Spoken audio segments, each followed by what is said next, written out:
Hello everyone, welcome to my YouTube channel summary of Ayurveda. इस चैनल में हम अष्टांग हृदय जो सब्जेक्ट है फर्स्ट ईयर में उसका विभाग सूत्र स्थान, उस सूत्र स्थान में 30 चैप्टर है टोटल, उसका हम डिस्कशन करेंगे। मैं आपको पहले तो श्लोक का ओवरव्यू करवाऊंगी, फिर श्लोक में जो वर्ड्स आते हैं संस्कृत में उसका मैं आपको ट्रांसलेशन करवाऊंगी और क्लेरिफिकेशन करवाऊंगी। उसके बाद हम एग्ज़ाम पॉइंट ऑफ व्यू से भी देख लेंगे एग्ज़ाम में किस तरह से लिखना है। अगर 10 मार्क्स का क्वेश्चन आता है तो हमें श्लोक लिखना है, फिर उसका पूरे का पूरा डिस्क्रिप्शन लिखना है, तभी हमको 10 में से 9 या 10 मिल सकते हैं। 5 मार्क्स का क्वेश्चन आता है तो आप अगर कोई इम्पोर्टेंट क्वेश्चन नहीं है तो आप श्लोक न लिखे तो चलेगा, लेकिन आपको इस हिसाब से डिस्क्रिप्शन ज़रूर लिखना है। फिर साथ साथ मैं आपको कौन सा इम्पोर्टेंट श्लोक है वो आपको मैं टिक करवा दूंगी, फिर हम आगे देखते जाएंगे। वैसे वैसे आपको पता चल जाएगा कि इसकी स्टाइल क्या है।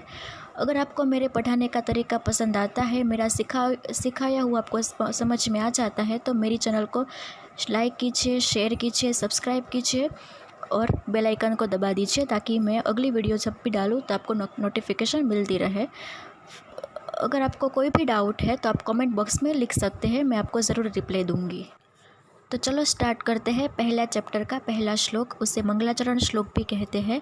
मंगलाचरण श्लोक इसलिए कहते हैं क्योंकि आयुर्वेद में हम जो कोई भी कार्य करते हैं या कोई सब्जेक्ट में हम हमारे तरीके से लिखते हैं तो सबसे पहले ये श्लोक लिखना ज़रूरी होता है।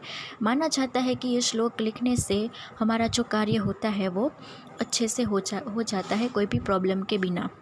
तो आइए हम ओवरव्यू कर लेते हैं। इस चैप्टर में हमारे जो वैद्य है, पूर्व वैद्य जो हमारे सम्माननीय है, उसका हमें आदर करना है और उसका सम्मान करना है, ये इसमें बताया गया है। क्यों सम्मान करना है वो हम वर्ड टू वर्ड देखेंगे। तो रागादि रोगान सततानुशक्तान अशेषकाय प्रसुतान शेषान। रागादि रोगान का मतलब होता है कि राग आदि मीन्स राग, ईर्षा, द्वेष, काम, मात्सर्य, क्रोध, ये 6 विकार है, उससे उत्पन्न होने वाले रोग, उसका मतलब हो गया रागादि रोगान।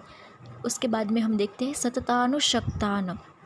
सतत मीन्स कॉन्टिन्यूसली, अनुशक्तान मीन्स आसक्त रहते हैं। कौन? मनुष्य जो है वो सभी इस विकार से आसक्त रहते हैं। और उससे क्या होता है तो हमारे जो बॉडी में मानसिक या शारीरिक विकार मीन्स रोग उत्पन्न होते हैं। और आगे भी वो सभी विकार बताए गए हैं। उत्सुक का क्या मतलब होता है? चिंता रहनी। मोह का मतलब होता है अटैचमेंट रहना कोई भी चीज़ के प्रति। और अति दांजधान का मतलब होता है कि बेचैनी रहना। तो इस सभी से हमें जो मानसिक या शारीरिक व्याधि उत्पन्न होती है, रोग उत्पन्न होते हैं, इसको दूर करने के लिए हमारे जो पूर्व वैद्य है उन्होंने चिकित्सा ढूंढ निकाली, इसीलिए हम उसका आदर और सम्मान करते हैं। इसीलिए इस श्लोक में उनका आदर और सम्मान की बात की गई है। इस श्लोक एग्ज़ाम पॉइंट ऑफ से 10 मार्क्स में पूछा जाता है और आपको ये श्लोक कंपलसरी लर्न करना है क्योंकि मंगलाचरण का श्लोक है। और इस श्लोक में आपको 10 मार्क्स में क्या क्या लिखना है तो रागादि रोगान का जो 6 विकार है उसके बारे में लिखना है, फिर औत्सुक्य का विवरण करना है, मोह का विवरण करना है, और पूर्व वैद्य का हम कैसे नमस्कार आदर सम्मान करें उसका विवरण करना है इस श्लोक में। अब हम दूसरे श्लोक की तरफ देखते हैं। तो दूसरा श्लोक हमें ये बताता है, आयु के बारे में बताता है। तो पहली लाइन देखते हैं, आयु कामय मानेन धर्मार्थ सुख साधनम। कि जो मनुष्य हम उसके धर्म, अर्थ, सुख, साधन रूपी आयुष्य की कामना रखता हो उसे क्या करना है तो वो नीचे की लाइन में बताया गया है कि उसे आयुर्वेद उपदेशेषु विधेय परमादरः। उसे आयुर्वेद के उपदेश जो आप आगे पढ़ने वाले हैं, दिनचर्या है, ऋतुचर्या है, फिर पदार्थ विज्ञान सब्जेक्ट आपको फर्स्ट ईयर में अलग से आएगा, उसमें दर्शन शास्त्र ने जो कुछ भी बताया है हमारी आयु के रिगार्डिंग, वो हमें उसका वर्णन जो है, डिस्क्रिप्शन, विधेय का मतलब होता है डिस्क्रिप्शन, उसका वर्णन है, उसका हमें आदर करना चाहिए। परम आदर करना चाहिए मीन्स उसे फॉलो करना चाहिए, उसका सब कुछ नियम जो है वो उसे हमें पालना चाहिए। ये जो श्लोक है आपको 5 मार्क्स में पूछने वाले हैं एग्ज़ाम में। तो आपको सबसे पहले श्लोक लिखने हैं, क्योंकि 5 मार्क्स में है इसलिए आपको श्लोक लिखना है, क्योंकि ये इम्पोर्टेंट है। तो आपको ये श्लोक लिखना है, फिर उसके डिस्क्रिप्शन लिखना है, थोड़ा वर्ड डिस्क्राइब कर देंगे तो आपको आसानी से लिख सकोगे। अब हम तीसरा श्लोक देखेंगे। तीसरा श्लोक है ओरिजिन ऑफ आयुर्वेदा, या तो फिर आयुर्वेद का अवतरण, या तो फिर आयुर्वेद की उत्पत्ति। ये मैंने आपको 3 हेडिंग बताए हैं। ये 3 हेडिंग में से किसी भी तरह का हेडिंग आपको एक क्वेश्चन के रूप में मिल सकता है। तो आपको ये 3 हेडिंग है उस पर ध्यान देना है। अब हम श्लोक का विवरण देखेंगे वर्ड टू वर्ड। ब्रह्मा स्मृत्वा आयुषो वेदम प्रजापति मजिग्रहत। ब्रह्मा ने आयुर्वेद को पहले याद किया, फिर प्रजापति जो उनको प्रजापति दक्ष है उनका माना हुआ पुत्र उनको उन्होंने दिया। फिर प्रजापति दक्ष ने क्या किया, तो 100 अश्विनो तो सहस्राक्षम 100 त्रिपुत्रादि कान्मुनिनम। तो प्रजापति दक्ष ने अश्विनी कुमार को दिया। अश्विनी कुमार ने सहस्त्राक्षम मीन्स सहस्त्राक्षम जो इंद्र का दूसरा नाम है उनको दिया। इंद्र ने आत्रेय, धन्वंतरी, निमि, काश्यप वगैरह मुनि को दिया। और आत्रेय वगैरह मुनियों ने उनके शिष्य जो है 6 शिष्य है। कौन कौन से शिष्य, तो अग्निवेश, भेड़, चातुकर्ण, पराशर, हारित एंड क्षारपारिणी, उन सभी को दिया। और उन सभी ने अपनी अपनी तरह से तंत्राणी लिखी। तंत्राणी मीन्स सेपरेट संहिता जो अपने नाम से जानीती है। सपोज़ कि अग्निवेश की संहिता है तो अग्निवेश संहिता, भेल की संहिता है तो भेल की संहिता, ऐसे उन्होंने अलग अलग संहिताएँ लिखी जो आयुर्वेद को अलग अलग में डिवाइडेशन कर दिया है। उस प्रकार से आपको समझना है। अब हम चौथा श्लोक देखते हैं। चौथा श्लोक जो है वो अष्टांग हृदय का निर्माण कैसे हुआ और क्यों हुआ उसके बारे में बताता है। तो मैंने आपको तीसरे श्लोक में बताया कि 6 शिष्य थे अग्निवेश आदि, उन्होंने अपनी तरह से सेपरेट संहिताएँ लिखी थी, तंत्राणी लिखी थी। तो वो तंत्राणी या संहिता में एक विषय के बारे में ही बताया गया था। सभी विषय जो है सभी चिकित्सा के बारे में नहीं बताया गया था। अगर हमको सभी चिकित्साएँ पढ़नी हो तो हमें ये 6 शिष्यों की अलग अलग संहिता को पढ़ना पड़ता था। तो वो लॉन्ग स्टडी बन जाती थी। इसीलिए सपोज़ कि हमें अग्निवेश में से पढ़ना हो तो अग्निवेश में सिर्फ अग्निवेश के काय चिकित्सा के बारे में ही हमको मिलता था। बाकी शल्य चिकित्सा के बारे में पढ़ना हो तो सुश्रुत संहिता की अलग से हमें संहिता पढ़नी पड़ती थी।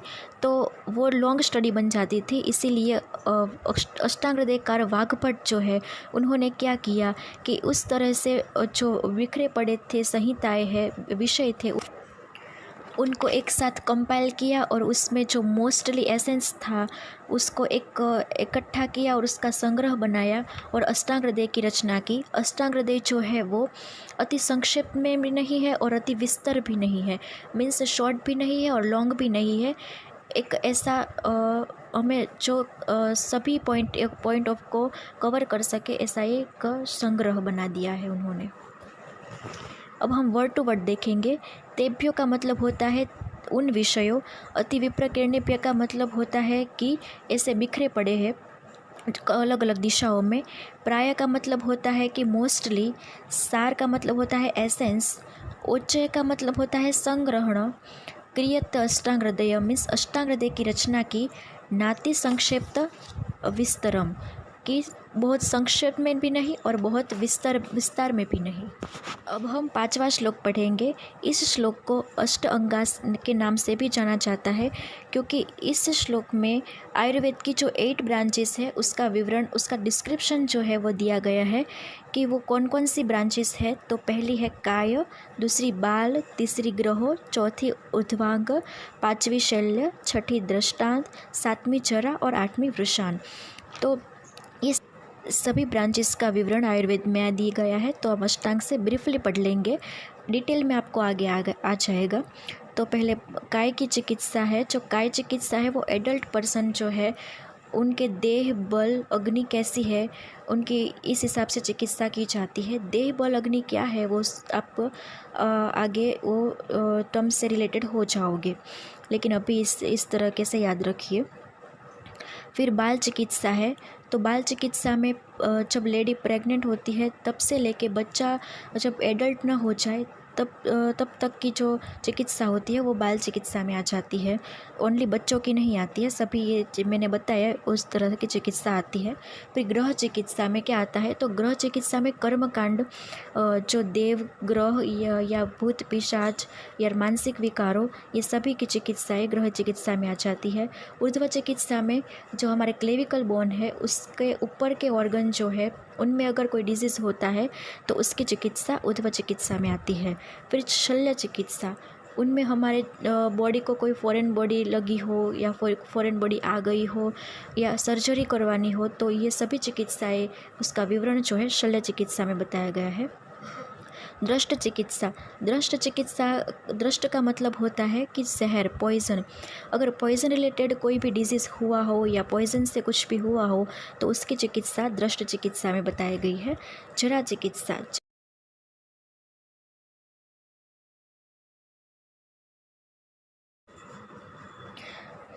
उसके बाद जरा चिकित्सा में जरा का मतलब होता है कि वृद्धावस्था, जो अर्लियर वृद्धावस्था आ गई है एज के पहले, तो उसमें क्या करना चाहिए उसके बारे में जो चिकित्सा बताई गई है वो जरा चिकित्सा में है। फिर उसके बाद है वृषण चिकित्सा।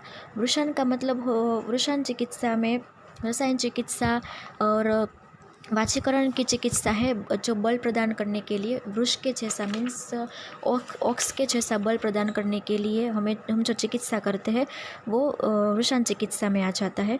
वृषण चिकित्सा हमारी जो रिप्रोडक्टिव कैपेसिटी है उसको भी सुधारती है, उनमें रिप्रोडक्टिव मेडिसिन के थ्रू वो सुधार देती है। अगले श्लोकों के बारे में हम बाद में पार्ट 2 में डिस्कशन करेंगे।